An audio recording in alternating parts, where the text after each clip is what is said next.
Section 1.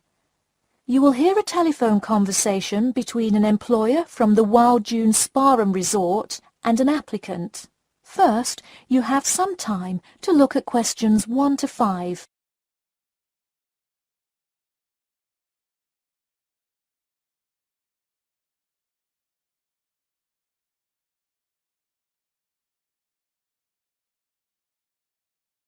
So, we shall begin. You should answer the questions as you listen, because you will not hear the recording a second time. Listen carefully and answer questions 1 to 5.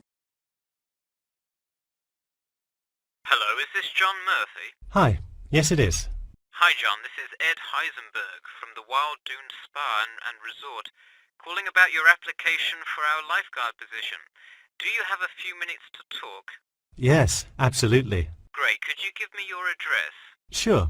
My address is 45 Elsinore Court. I'm sorry, was that Eleanor? Could you spell that for me? Sure. It's Elsinore. E-L-S-I-N-O-R-E. Okay, thanks. And is this the number we should reach you at in the future? 099885767?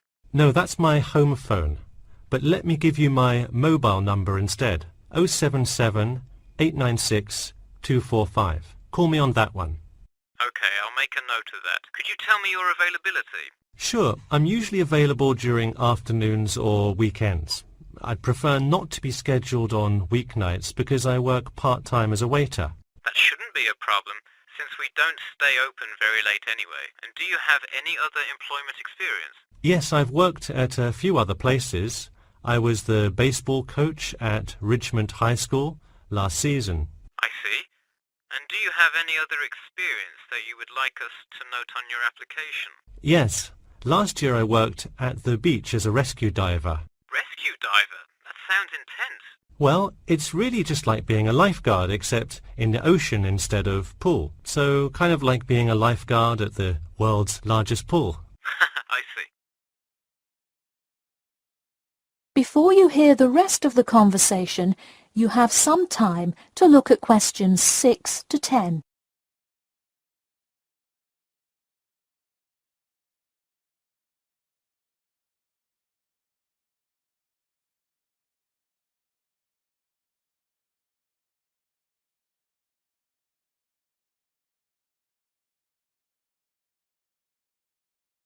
Now listen and answer questions 6 to 10.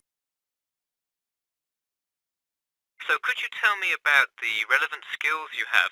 I'm guessing a lot given your experience.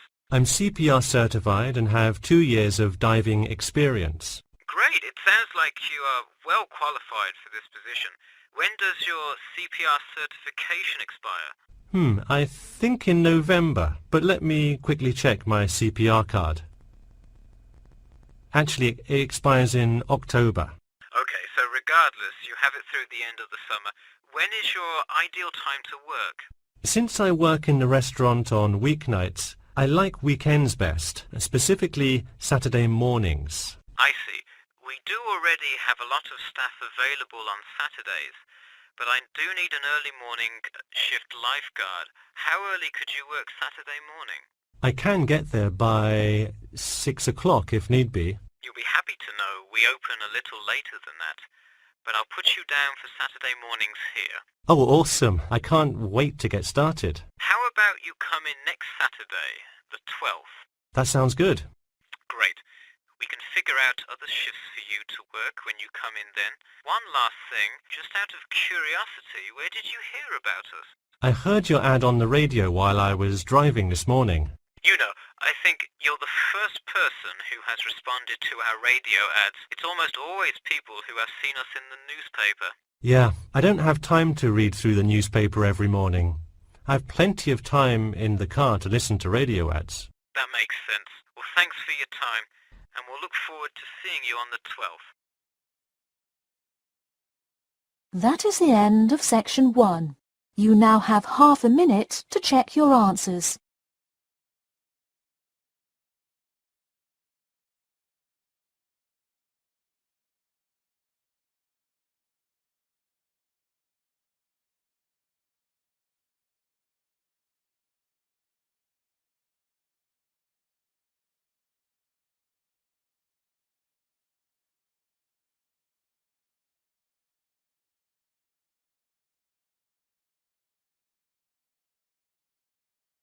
Now turn to Section 2.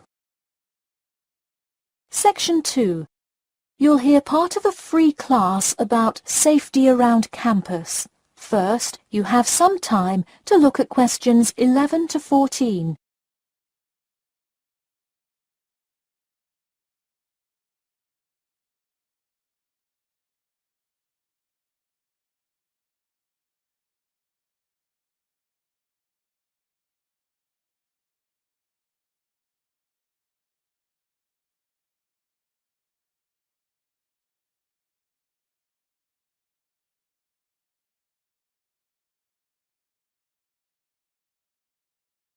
Now, listen carefully and answer questions 11 to 14. Good evening. I'm Geoffrey Miller from the University of Nottingham Student Union, and in this week's free class, Carlos Garcia is going to tell us about safety around campus. Over to you, Carlos. Thank you, Geoffrey, and thank you all for your attendance today. Also, I'd like to thank the Student Union here at the university for organising this lecture.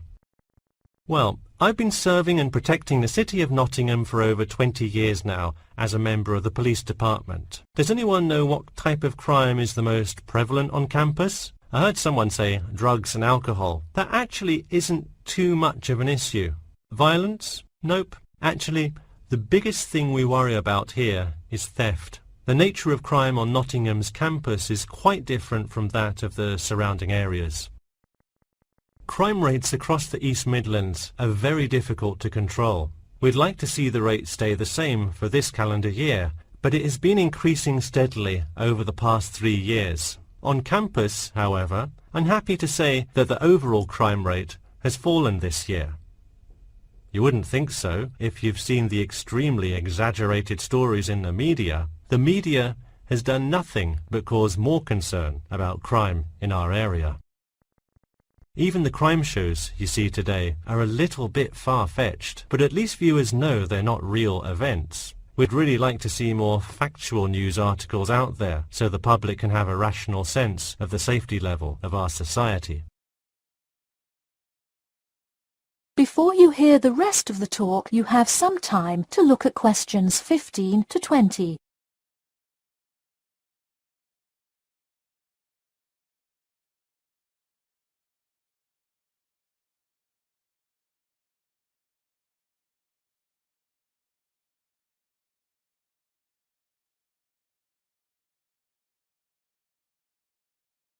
Now listen and answer questions 15 to 20. Okay, let's move on to what to do when you see a crime. Do not get involved if at all possible, and do not draw too much attention to yourself by running away in a conspicuous manner. Though most likely, and hopefully, you will not have to experience this situation, if you are being mugged, please do not try to resist. Instead, be compliant and seek help after the incident. Like I said, though, it is highly unlikely that you will find yourself amidst a crime, but it is important to be prepared should it ever happen. We find that educating students and staff on the correct precautions to take is the best way to increase your safety. Just remember to be smart when you're out late at night and avoid any area or person that looks suspicious. I know it sounds obvious, but I cannot stress this enough. It's also not a bad idea to have your mobile phone with you at all times, but be careful. If you're chatting on your smartphone on your way home, you're a prime target for thieves. I'd like to see a show of hands. How many people have left work or the library after 10 p.m. to go home before?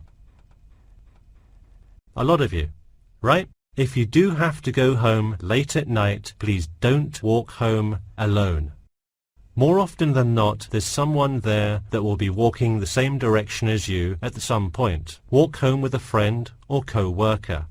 Even if you must use your phone to call someone that's nearby to walk with you, it's always safer to walk home with someone. So when you're walking home, you may feel more comfortable with some sort of self-defense, such as pepper spray. Now, it's your call whether you want to carry something like this or not. However, I absolutely advise against carrying a knife or any other offensive weapon. All too often they can be used against you if you're disarmed, putting yourself in more danger. For all those interested, the Recreation Centre offers a free self-defense class to all students every Thursday evening. While obviously an introductory self-defense class may not equip you to fight off villains like a regular superhero, it does come in handy sometimes. After taking a self-defense class, you'll surely be more aware of possible dangers and how to deal with them.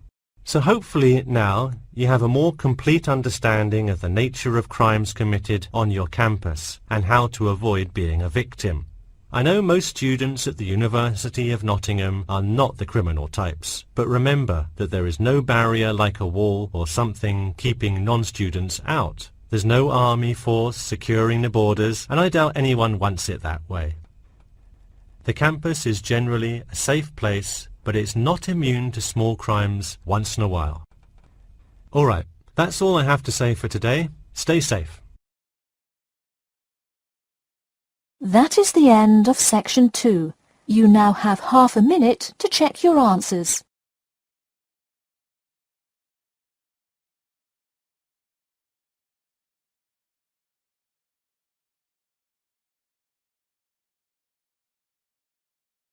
Section 3. You will hear a student called Bobby talking to his tutor about the research project. First, you have some time to look at questions 21 to 23.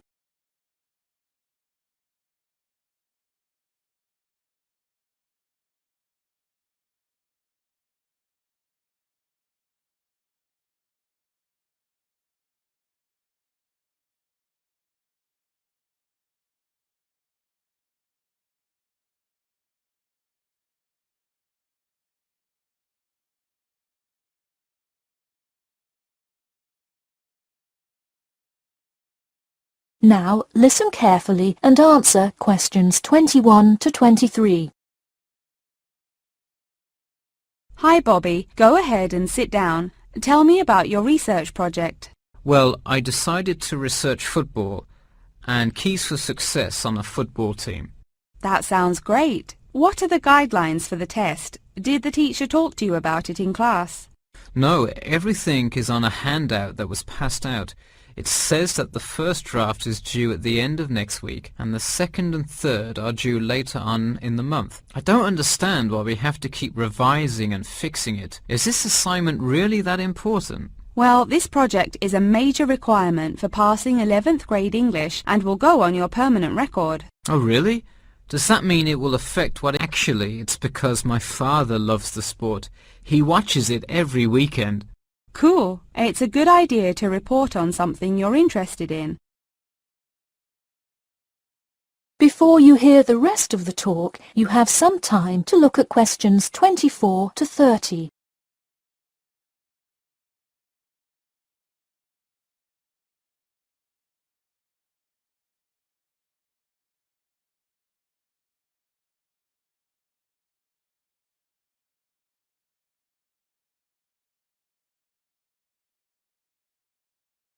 Now, listen carefully and answer questions 24 to 30.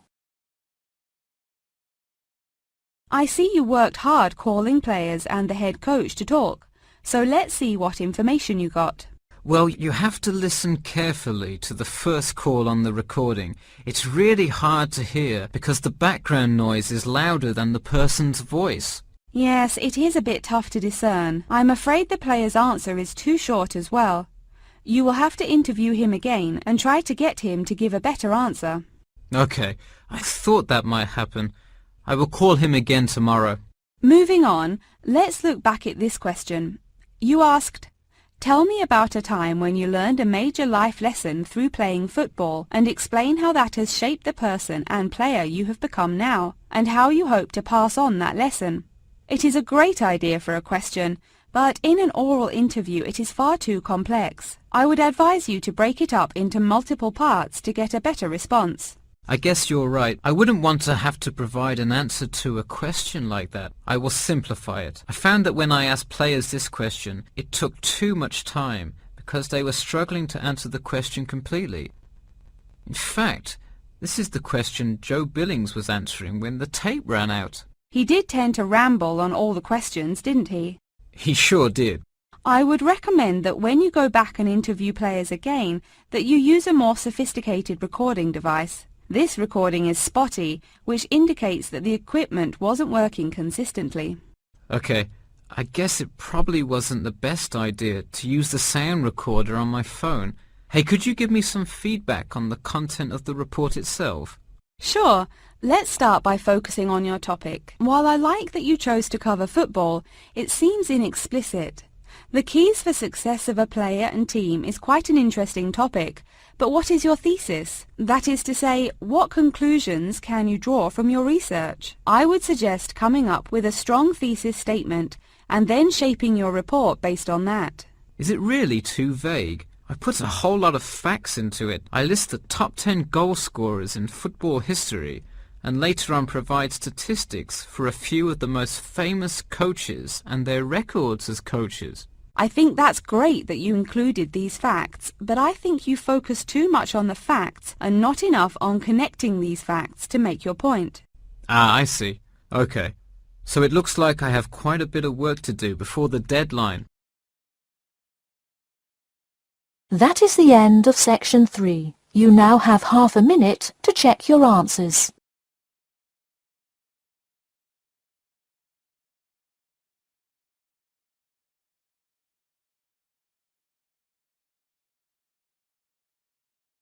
Section 4. You will hear part of a lecture about how to give a quality speech. First, you have some time to look at questions 31 to 40.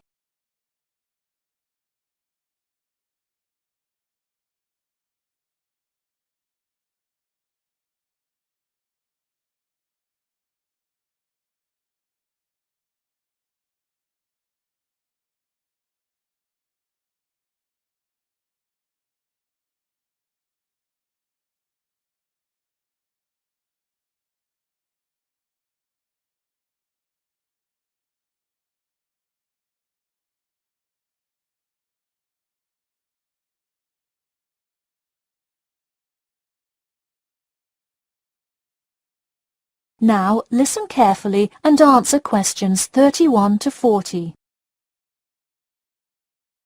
Good morning. Today I am going to cover the daunting task of giving a quality speech, a thought that makes most of us cringe.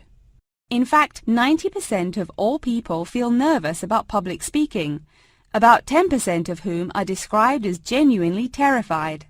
Hopefully, when we are finished here today, you all will be in the 10% of the population who do not feel nervous at all. Did you know that lecturers tend to get more nervous if the speech they are giving is an important one? It makes sense, right? You probably wouldn't be nearly as nervous to address your residence hall about the proper use of the recycle and compost bins as you might be if you were asked to give the graduation speech to your entire 5,000 student class. So what is it that makes some people completely comfortable in front of crowds? Some people think that the ability to give a good speech is a gift that others are simply born with. This is almost never the case. Public speaking can be learned with practice. The first most important thing you can do to improve your confidence in delivering a speech is to prepare a quality speech. Honestly, while the content of your speech is relatively important, the audience will really only remember the last sentence you say. It is a good idea to structure the rest of your speech to lead up to this last point to really drive your message home. This is a good way to ensure that your speech is well organized.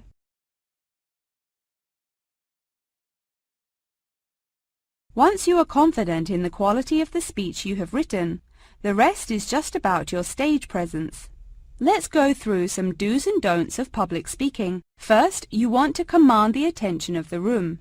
Do not, I repeat, do not proceed with your speech until the audience is paying attention. Even Martin Luther King Jr.'s I Have a Dream speech wouldn't have made any difference in the world without the undivided attention of his audience.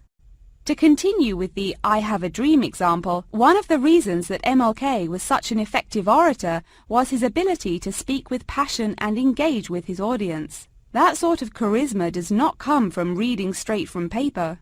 Don't get me wrong, it is a good idea to write your main ideas down on a note card, sheet of paper or something. But one factor that will consistently lead to a boring, forgettable speech is writing down your entire speech. Do not write your full speech down. If you are constantly reading your paper, you are not making eye contact with your audience, and thus failing to really express the feeling that goes with your ideas.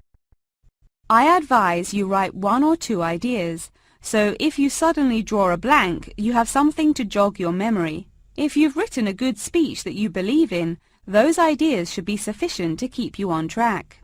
Once you have those ideas written down, give your speech a few practice runs in front of the mirror, into your sound recorder on your phone, or with a friend before it comes time to address a crowd. That way, you can hear how the ideas come across, make sure there are no abrupt transitions, and find out whether you are talking too fast or too slow. Timing is important. Make sure you time yourself beforehand to see how long your speech is. That is pretty much it. With practice, you'll be able to deliver an expert speech that engages and even maybe inspires your audience. Just remember, speak with emotion. No one wants to listen to someone reading from a script. As I come to a close in my speech, I'll point out that I have employed all of these tips that I have covered. I practiced my speech ahead of time and timed it, and I can even show you my one small index card with just 3 simple bullets on it. It's as easy as that. That is the end of section 4. You now have half a minute to check your answers.